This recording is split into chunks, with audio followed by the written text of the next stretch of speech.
नमस्कार दोस्तों, मैं डॉक्टर अमन गुप्ता, यूरोलॉजिस्ट और एंड्रोलॉजिस्ट, फोर्टिस हॉस्पिटल बसंत कुंज, नई दिल्ली से।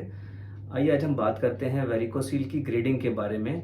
वेरिकोसील की ग्रेडिंग कैसे की जाती है और उसके उसके हिसाब से ट्रीटमेंट कैसे होती है, क्या लक्षण होते हैं पेशेंट के। तो वेरिकोसील की दो तरीके से ग्रेडिंग की जाती है। एक होता है क्लिनिकल ग्रेडिंग, जो कि फिजिकल एग्जामिनेशन पे डॉक्टर जब आपको फिजिकली चेक करते हैं उसके हिसाब से ग्रेडिंग करते हैं, और दूसरा होता है जब अल्ट्रासाउंड किया जाता है वेरिकोसील डायग्नोसिस का, तो उसके हिसाब से ग्रेडिंग की जाती है। तो कई किस्म के ग्रेडिंग सिस्टम्स हैं, बहुत सारे रिसर्चर्स और डॉक्टर्स ने अलग अलग किस्म के ग्रेडिंग सिस्टम दिए हुए हैं। हम सिर्फ दोनों के ग्रेडिंग सिस्टम्स में एक एक ग्रेडिंग सिस्टम ही डिस्कस करेंगे।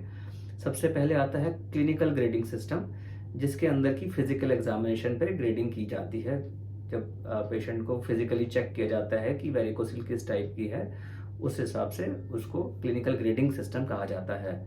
पहला होता है सब क्लिनिकल वेरिकोसील, जिसका मतलब है कि फिजिकल एग्जामिनेशन पे वेरिकोसील का पता नहीं चल रहा है, लेकिन जब अल्ट्रासाउंड किया जाता है तो उसी में ही डायग्नोज हुआ कि वेरिकोसील है। दूसरा होता है ग्रेड 1, मतलब स्मॉल वेरिकोसील। ग्रेड 1 में अगर हम चेक करते हैं कि वेरिकोसील है कि नहीं है, तो बहुत छोटी वेरिकोसील फील होती है, लेकिन वो तभी फील होती है जब मरीज पेट पे जोर लगाता है अगेंस्ट रेजिस्टेंस, जिसको कि वेल्सेल्वा मैन्योवर कहा जाता है। दूसरा होता है ग्रेड 2 वेरिकोसील, मतलब मॉडरेट वेरिकोसील। मॉडरेट वेरिकोसील में होता है कि वेरिकोसील फील होती है बिना वेल्सेल्वा के भी। पेशेंट पेट पे जोर नहीं लगाता, उसके बावजूद भी वेरिकोसील जो है टेस्टिस के आसपास, स्क्रॉटम में, अंडकोश के पास फील होती है। फिर होती है ग्रेड 3 वेरिकोसील, जिसमें कि बिना पेट पे जोर लगाए भी वेरिकोसील फील हो रही होती है, या फिर कई बार नेकेड आई से भी विजिबली दिख रही होती है बिना चेकअप के भी। तो इसी को कई बार ग्रेड 3 और ग्रेड 4 में डिवाइड किया जाता है अलग अलग रिसर्चर्स द्वारा। फिर आता है कि सोनोग्राफी, मतलब अल्ट्रासाउंड पे वेरिकोसील की ग्रेडिंग। उसमें आता है ग्रेड 1 वेरिकोसील, जिसके अंदर की जो वेन्स का साइज है, जो अंडकोश के आसपास जो वेरिकोस वेन्स हैं, उसका जो साइज है वो अगर 3 मिलीमीटर है तो उसका ग्रेड 1 माना जाता है। दूसरा होता है ग्रेड 2, मतलब 3 से 4 मिलीमीटर का साइज अगर है तो ग्रेड 2 माना जाता है। अगर 4 मिलीमीटर से ज्यादा है तो ग्रेड 3 माना जाता है। इसी के अंदर अगर हम चेक करते हैं कि वेल्सेल्वा पे, जबकि वेल्सेल्वा मतलब पेट पे अगर जोर लगाते हैं अगेंस्ट रेजिस्टेंस, तो उसको वेल्सेल्वा कहते हैं। ग्रेड 1 में 1.5 मिलीमीटर से ज़्यादा चेंज नहीं होता है साइज में।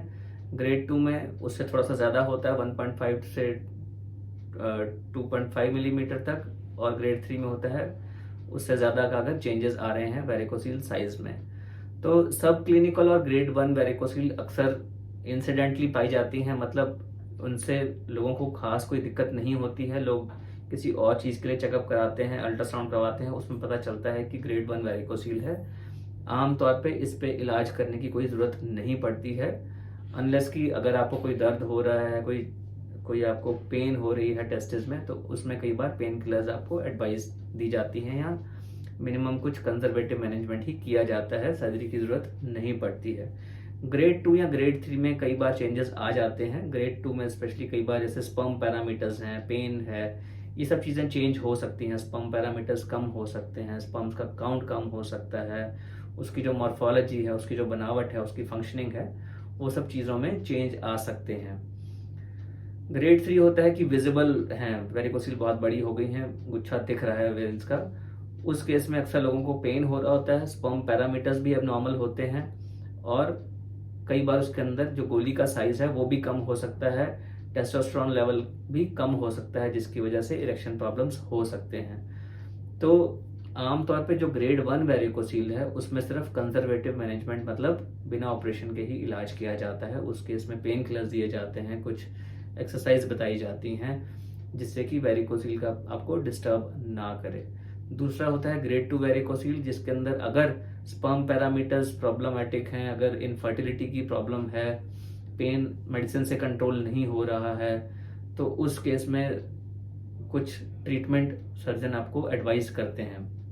ग्रेड 3 में यही चीज़ों की प्रॉब्लम ज़्यादा होती है, इनफर्टिलिटी प्रॉब्लम हो सकती है, सेक्सुअल डिस्फंक्शन हो सकता है, आपको पेन परसिस्टेंट रह सकती है, गोली का साइज कम हो रहा है, तो इस केस में आमतौर पे जो बेस्ट मेथड है वो माइक्रोस्कोपिक वेरिकोसिलेक्टोमी है, उससे इस चीज़ का इलाज किया जाता है। तो दोस्तों ये थी जानकारी ग्रेडिंग की वेरिकोसील में और किस तरीके से उसके लक्षण होते हैं और उसका इलाज होता है।